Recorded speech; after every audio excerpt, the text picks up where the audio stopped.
నిజంగా నా మాట నువ్వు నమ్మగలిగితే ఈరోజు నీకు ఒకటే సూత్రం చెప్తున్నా, పాడు.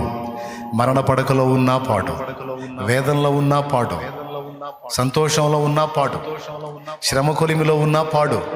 ప్రార్థన చేయి, దేవునికి అప్పచెప్పు, సంతోషంగా స్తుతించు.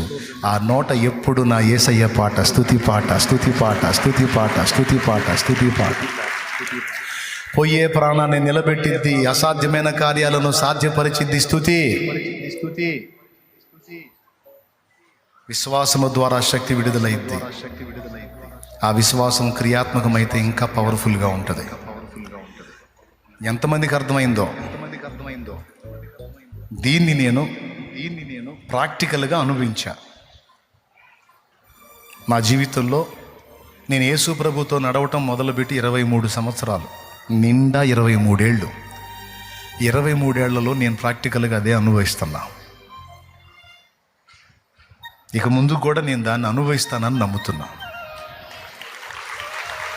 మీకు కూడా అదే నేర్పుతున్నా. కృంగిపోవద్దు, కలవరపడద్దు. విశ్వాసంతో దేవుని స్తుతి కేకవేయి, నీ స్థితి మారుతుంది. నమ్మాలి. తలకన తట్టే డౌట్లు పెట్టుకొని, పిచ్చి పిచ్చి ప్రశ్నలు వేసుకొని లాజిక్లు వెతకొద్దు. విశ్వాసం అంటే అంతే. భూకంపం ఎలా వచ్చిందంటే పరిశోధన చేస్తే తెలిసిద్ది ఎట్టొచ్చిందో. ఈ 2 గొంతులు వేసిన కేక భూకంపం రావటం ఏంటి? కానీ వచ్చింది.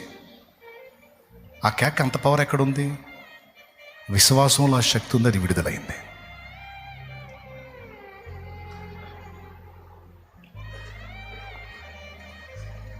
కళ్ళు మూయండి.